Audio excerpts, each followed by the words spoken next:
बिस्मिल्लाहिर्रहमानिर्रहीम अस्सलाम वालेकुम। मैथ सेकंड ईयर एक्सरसाइज है 4.3। आज हम डिस्कस करेंगे equation of parallel and perpendicular line. तो इसमें क्या है, equation of line through point x1 y1 and पहला केस है parallel to line having slope m। Mean यहां पे आपने एक लाइन की इक्वेशन फाइंड करनी है जो कि इस पॉइंट में से पास कर रही है और एक ऐसी लाइन के पैरेलल है जिसकी स्लोप m है। मीन आपको एक पॉइंट दिया हुआ है, ये पॉइंट आपको गिवन है x1 y1 और ये एक लाइन गिवन है जिसकी स्लोप m है। अब आपने एक ऐसी इक्वेशन फाइंड करनी है जो इस पॉइंट में से पास कर रही है और इस लाइन के क्या है, पैरेलल है। ये लाइन आपने क्या करनी है, डिटरमिन करनी है। तो अब इस लाइन को डिटरमिन करने के लिए आपको स्लोप m गिवन है और ये पैरेलल लाइंस हैं। तो आप एक बात याद रखिएगा कि जब लाइंस पैरेलल होती हैं तो इसकी स्लोप अगर मैं m डैश कर लेता हूं तो पैरेलल लाइंस की स्लोप्स इक्वल होती हैं। तो m डैश और m आपस में क्या हो जाएंगे, इक्वल हो जाएंगे। तो इट्स मीन जो रिक्वायर्ड लाइन है उसकी स्लोप भी क्या होगी, m होगी। तो इस केस में जो फार्मूला हम लगाएंगे स्ट्रेट अवे ये फार्मूला लगा देंगे इक्वेशन ऑफ लाइन का, इसमें कोई भी वेरिएशन नहीं आएगी। तो y minus y1 is equal to m into x minus x1। तो जब कभी भी आपको लाइन की इक्वेशन फाइंड करने के लिए कहा जाए और स्लोप आपको गिवन हो या पैरेलल लाइन की स्लोप गिवन हो और एक पॉइंट गिवन हो तो आपने तब ये फार्मूला यूज करना है। और परपेंडिकुलर की कैसे फाइंड करेंगे, अगर आपने परपेंडिकुलर लाइन की इक्वेशन फाइंड करनी है, perpendicular to line having slope m। अच्छा, अब एक उसी लाइन पे अगर परपेंडिकुलर लाइन फाइंड करनी है, अगर ये लाइन आपने फाइंड करनी है, P पॉइंट में से ही लाइन आपने फाइंड करनी है और ये लाइन इस लाइन के इस m वाली लाइन के ऊपर परपेंडिकुलर है। अब हमें ये लाइन फाइंड करने के लिए कहा गया है, तो अब इस लाइन को कैसे डिटरमिन करेंगे इसको देख लेते हैं। तो इसकी स्लोप अगर m प्राइम है तो ये दोनों लाइंस परपेंडिकुलर हैं, तो परपेंडिकुलर की स्लोप्स का प्रोडक्ट -1 के इक्वल होता है। तो m डैश जो आ जाएगी -1/m, तो ये परपेंडिकुलर की स्लोप आ जाएगी आपके पास। तो आप डायरेक्टली बगैर ये कैलकुलेशन किए हुए फार्मूला जब परपेंडिकुलर के केस में यूज करेंगे तो ये फार्मूला लगाएंगे y minus y1 -1/m into x minus x1। तो जब कभी भी बात आ जाए परपेंडिकुलर की, यानी जिसकी स्लोप दी हुई है लाइन की, उसके ऊपर अगर आपने परपेंडिकुलर फाइंड करनी है तो ये आपने यहां पे चेंज लेकर आनी है। y minus y1 is equal to -1/m into x minus x1 और अगर पैरेलल है तो आपने straight away m into x minus x1। तो यहां पे थोड़ा डिफरेंस है, इस डिफरेंस को आपने इनकाउंटर करना है। पैरेलल के केस में या किसी भी और केस में आपने ये फार्मूला यूज करना है और परपेंडिकुलर के केस में आपने स्लोप की जगह पे ये वैल्यू यूज करनी है -1/m करके, फिर बाकी आप प्रोसीड करेंगे। अच्छा जी, अब आपने करना कुछ यूं है कि आपको ना पॉइंट एक गिवन है और इस पे परपेंडिकुलर की स्लोप फाइंड करनी है।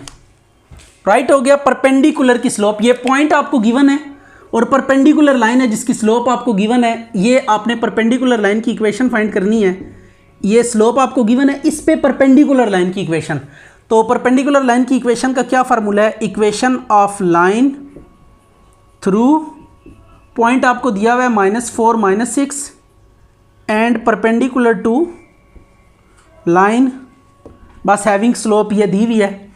परपेंडिकुलर के केस में आप फार्मूला कौन सा यूज करेंगे, -1/m वाला।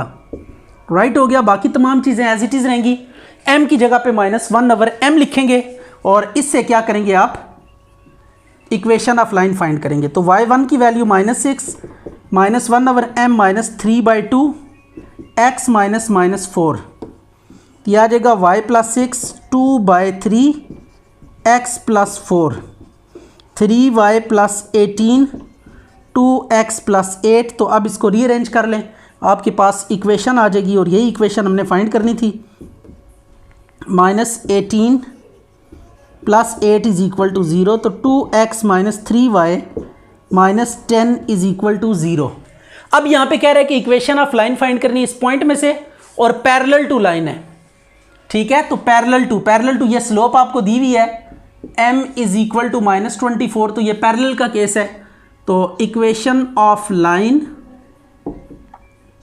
थ्रू पॉइंट है 11 - 5 and parallel to line having slope m is equal to -24। तो इसका formula straight away y - y1 m into x minus x1, ये पैरेलल के केस का फार्मूला है, इसको आपने याद करना है। तो इसमें x1 y1, ये पॉइंट x1 y1 इसके कोऑर्डिनेट है और m आपको गिवन है y - 5, m है -24, x - 11, यह आ गया y + 4 462। इसको रीअरेंज कर लें, आंसर आ जाए। अच्छा, अब इसमें नोट करें parallel to line, equation of line through this point and parallel to this line. Parallel to line, जब भी पैरेलल या परपेंडिकुलर का जिक्र आए तो आपने फर्स्ट ऑफ ऑल क्या करना है, स्लोप कंप्यूट करनी है। तो अब यहाँ पे स्लोप के आपके पास दो फार्मूलाज हैं, एक 2 पॉइंट फार्मूला है और अगर ये लाइन की इक्वेशन गिवन हो तो इससे भी हम स्लोप कैलकुलेट कर सकते हैं। तो इससे स्लोप कैलकुलेट करने का क्या फार्मूला है उसको देख लेते हैं। इसको हम इक्वेशन 1 का नाम दे देते हैं। जब भी लाइन की इक्वेशन, ये लाइन की इक्वेशन है, कोई भी फर्स्ट डिग्री इक्वेशन जो आपको गिवन होगी, नहीं x की सबसे बड़ी पावर 1 है, y की सबसे बड़ी पावर 1 है और x y आपस में मल्टीप्लाई नहीं हो रहे, ये आपके पास लाइन की इक्वेशन होती है, ये लीनियर इक्वेशन है। तो जब भी लाइन की इक्वेशन गिवन हो तो आप इसकी स्लोप कैसे कैलकुलेट करेंगे, m is equal to minus coefficient of x और कोफिशिएंट ऑफ y, ये आ गया। तो m इज इक्वल टू -2 और -7, तो m इज इक्वल टू आ गया 2/7, ये स्लोप आ गई। अब इस स्लोप को लेकर आपने वही फार्मूला यूज करना है जो ऊपर पैरेलल है। तो पैरेलल केस में नो प्रॉब्लम एट ऑल, आप स्ट्रेट अवे फार्मूला यूज करेंगे। तो equation of line through -47 and parallel to 1 is, यह आ जाएगा स्ट्रेट अवे फार्मूला यूज करेंगे m into x minus x1। तो पैरेलल के लिए स्ट्रेट अवे फार्मूला यूज करेंगे, परपेंडिकुलर के लिए m की जगह पे -1/m यूज करेंगे। तो अब y1 और x1 की वैल्यूज पुट करें, m भी आपके पास नाउन है, तो यह आ गया 7, m की वैल्यू 2/7, x -4, राइट हो गया। तो ये आपके पास लाइन की इक्वेशन आ गई। अब यहां पे बात कर रहे हैं, देखें इस पॉइंट में से लाइन पास कर रही है और इनके ज्वाइन पे परपेंडिकुलर है, इनके ज्वाइन पे परपेंडिकुलर है। तो जिनके ज्वाइन पे परपेंडिकुलर है उनकी स्लोप हमने कैलकुलेट करनी है। परपेंडिकुलर जिसके साथ भी लिखा हुआ है या पैरेलल जिसके साथ भी लिखा हुआ है, आपने उसमें क्या करनी है, स्लोप डिटरमिन करनी है। तो आप क्या करेंगे, यहां पे स्लोप ऑफ ए बी, तो ए बी की स्लोप का फार्मूला यहाँ पे 2 पॉइंट्स अब गिवन है, लाइन की इक्वेशन गिवन हो तो वो कोफिशिएंट ऑफ x और कोफिशिएंट ऑफ y वाला फार्मूला यूज करेंगे। और अगर 2 पॉइंट्स गिवन है तो ये फार्मूला है y2 - y1 और x2 - x1। तो ये इसको x1 y1 ट्रीट कर लें, इसको x2 y2 ट्रीट कर लें। तो अब ये वैल्यूज पुट करें, 7 - -8 और 10 - -15, 7 + 8 10 + 15, तो यह आ जाएगा 15/25 और यह आ गया 3/5। तो ये m की वैल्यू आ गई। अब हमने परपेंडिकुलर इक्वेशन फाइंड करनी है, तो परपेंडिकुलर वाला केस यूज करेंगे। Equation of line through point है आपके पास 5 - 8 and perpendicular to A B का जो ज्वाइन है उसके ऊपर परपेंडिकुलर है। तो अब फार्मूला कौन सा यूज करेंगे, y - y1 -1/m into x - x1। अब ये फार्मूला यूज होगा क्योंकि ये परपेंडिकुलर वाला केस है। तो परपेंडिकुलर के केस में -1/m और पैरेलल के केस में स्ट्रेट अवे m ही आएगा। तो ये 1/3/5 आ गया, x - 5। तो अब इसको रीअरेंज करें, y + 8 5/3 x - 5, इसको आप रीअरेंज कर लें, आपके पास इक्वेशन ऑफ लाइन आ जाएगी।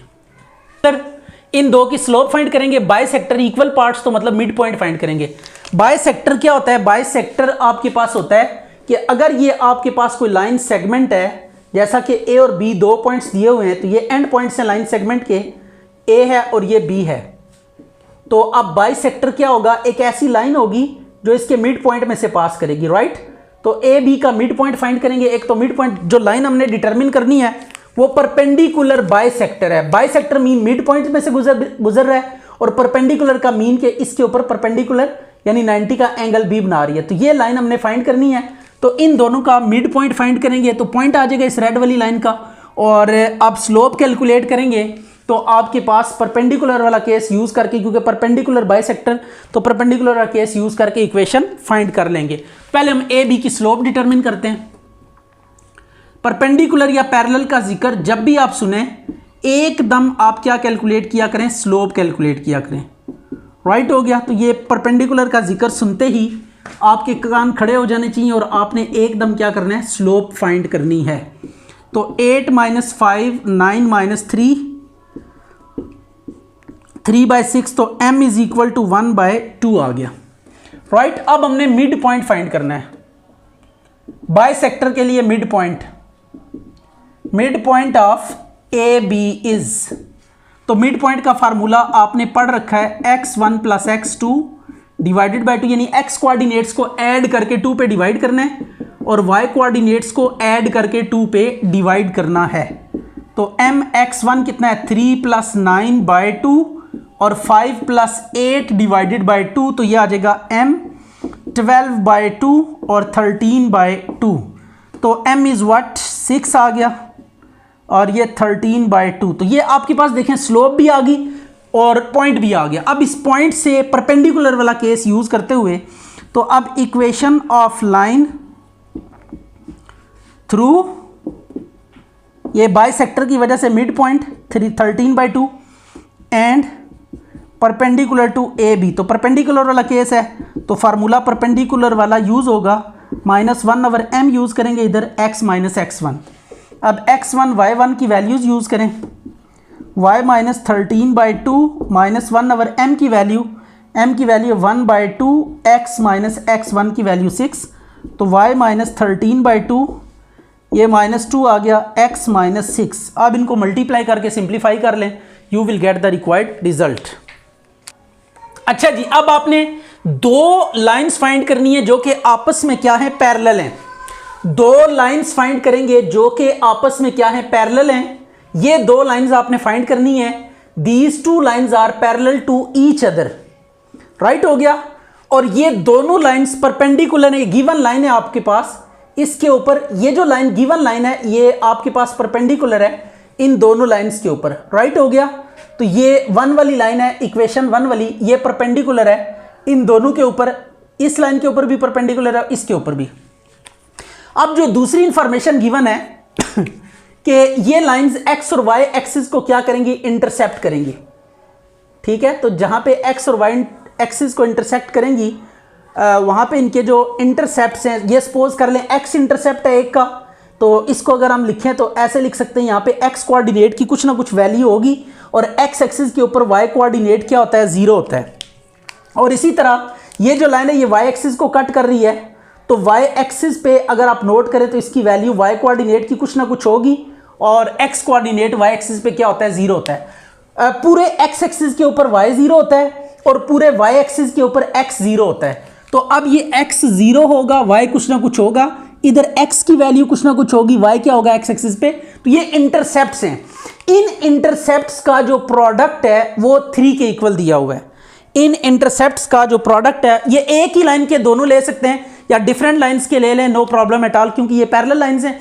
तो आप इसी लाइन को भी खींच के तो यहाँ पे x इंटरसेप्ट भी ले सकते हैं और इसका x, और एक ही लाइन के चाहे तो x और y इंटरसेप्ट्स ले लें या दोनों के ले लें। कंडीशन ये है कि चाहे एक के लें या दोनों के लें, जब x और y इंटरसेप्ट्स को आप आपस में मल्टीप्लाई करेंगे तो आंसर आपके पास क्या आएगा, 3 आएगा। तो अब देखिए परपेंडिकुलर लिखा हुआ है, परपेंडिकुलर लाइंस आपस में, जो लाइन हमने ये वाली लाइन फाइंड करनी है और ये वाली लाइन फाइंड करनी है। अब देखिए ये वाली जो लाइन है वो भी इसके ऊपर परपेंडिकुलर है, इसके ऊपर परपेंडिकुलर है वो भी, और दूसरा ये वाली लाइन हमने फाइंड करनी है, इस लाइन पे भी ये वाली लाइन क्या है, परपेंडिकुलर है। तो मीन टू से इन दोनों लाइंस की इक्वेशन के लिए परपेंडिकुलर वाला केस यूज होगा। तो एक लाइन का देखें, ये वाली लाइन जब हम फाइंड करेंगे इस लाइन की स्लोप लेकर, तो परपेंडिकुलर वाला केस लगा के ये पॉइंट लेके एक इक्वेशन फाइंड करेंगे। जब ये वाली लाइन हम फाइंड करेंगे तो इसी का ये परपेंडिकुलर है, तो परपेंडिकुलर वाला केस लगाकर और ये पॉइंट लेकर हम ये इक्वेशन फाइंड कर लेंगे। फिर हमने ए और बी की वैल्यूज डिटरमिन करनी है, उन्हें सब्स्टिट्यूट करेंगे तो आपके पास क्या आ जाएगा, रिक्वायर्ड रिजल्ट आ जाएगा। तो सबसे पहले 1 की स्लोप हम कैलकुलेट करते हैं कि स्लोप क्या होगी 1 की। तो 1 की स्लोप कैलकुलेट करते हैं। स्लोप ऑफ 1, स्लोप ऑफ 1 ये फार्मूला है माइनस कोफिशिएंट ऑफ एक्स और कोफिशिएंट ऑफ वाई। तो x का कोफिशिएंट कितना है हमारे पास 2 और y का 1, तो m इज इक्वल टू 2 आ गया। राइट होगी बात। अब हमने दो लाइंस फाइंड करनी है जो कि इसके ऊपर तो परपेंडिकुलर है लेकिन आपस में वो क्या होंगी, पैरेलल होंगी। तो अब इक्वेशन ऑफ लाइन थ्रू, ये इंटरसेप्ट्स का प्रोडक्ट वाला केस भी हम यूज करते हैं। तो पहले हम बल्कि लिख लेते हैं let x intercept is a और y इंटरसेप्ट क्या है आपके पास b है। तो इसका जो पॉइंट बनेगा वो क्या बनेगा, x की जगह पे a लिखेंगे और y 0 और इसमें आप q इसको नाम दे दें 0b। अब ये दो पॉइंट्स लेके बारी बारी आपने परपेंडिकुलर वाला केस लगा के इक्वेशंस डिटरमिन करनी है और फिर उनके ऊपर कुछ काम करेंगे मजीद a और b की वैल्यूज। अच्छा, सच दैट यहाँ पे एक और चीज़ आपको गिवन है कि इन इंटरसेप्ट्स का जो प्रोडक्ट है वो कितने के इक्वल है, 3 के इक्वल है। ये product of x and y intercept is 3, तो a b 3 के इक्वल है। तो यहाँ से b की वैल्यू आप डिटरमिन कर लें 3/a, इसको आप इक्वेशन 2 का नाम दे दें। राइट हो गया। अब आपने इक्वेशन फाइंड करनी है बारी बारी। इक्वेशन ऑफ लाइन थ्रू, पहला पॉइंट लेते हैं a0, तो इसका फार्मूला है y माइनस y1। आगे वो परपेंडिकुलर वाला केस, परपेंडिकुलर टू इक्वेशन 1, वो लिख लें बेशक -1/m x माइनस x1। तो यह आ गया y माइनस 0 माइनस 1/m की वैल्यू कितनी आई है 2x माइनस a। तो ये 2y is equal to minus x plus a, x plus 2y is equal to a, इसको आप रोमन 1 का नाम दे दें। अब इसी तरह इक्वेशन ऑफ लाइन थ्रू, ये q पॉइंट यूज करें 0b और आगे परपेंडिकुलर टू लिख लें। यह आ जाएगा y minus y1 minus 1/m into x minus x1। तो यह आ जाएगा y minus b is equal to minus 1/2 x minus 0। तो यह आ जाएगा 2y minus 2b is equal to minus x। तो अब एक काम करते हैं, x y को एक साइड पे रख लेते हैं और बाकी दूसरी साइड पे ले जाते हैं। तो यह आ जाएगा x plus 2y is equal to 2b, इसको 2 का नाम दे दें। अब आपने कंपेयरिंग करनी है। देखें, कंपेयरिंग जब करेंगे ना तो a और b की हमने बेसिकली वैल्यूज डिटरमिन करनी है। तो ये आपके पास लेफ्ट हैंड साइड इन दोनों की सेम है, तो जब इनको कंपेयर करेंगे तो लेफ्ट साइड को ड्रॉप कर देंगे, बाकी कंपेयर हो जाएंगे। कंपेयरिंग 1 एंड 2, 1 और 2 को कंपेयर करें तो a इज इक्वल टू क्या आ जाएगा 2b आ जाएगा और b की वैल्यू आपके पास है, b की वैल्यू आप पुट करें तो 2 और b की वैल्यू 3 और a आ गई। a को मल्टीप्लाई करें, a स्क्वायर ये 6 आ गया, अंडर रूट ले लें तो a की value plus minus under root 6 आ गई। इसको आप 1 में पुट कर दें, बस a की वैल्यू डिटरमिन कर लें या b की वैल्यू डिटरमिन कर लें, दोनों में से जो मर्जी आप करें, आंसर दोनों केसेस में क्या आएगा, सेम आएगा। तो सो हम a वाला केस ही कर लेते हैं, b वाला केस करने की ज़रूरत नहीं है। तो चाहे a वाला केस आप करें चाहे b वाला केस करें, b की वैल्यू निकाल के पुट करें या a की, तो दो लाइंस ऑटोमेटिकली आपके पास आ जाएंगी।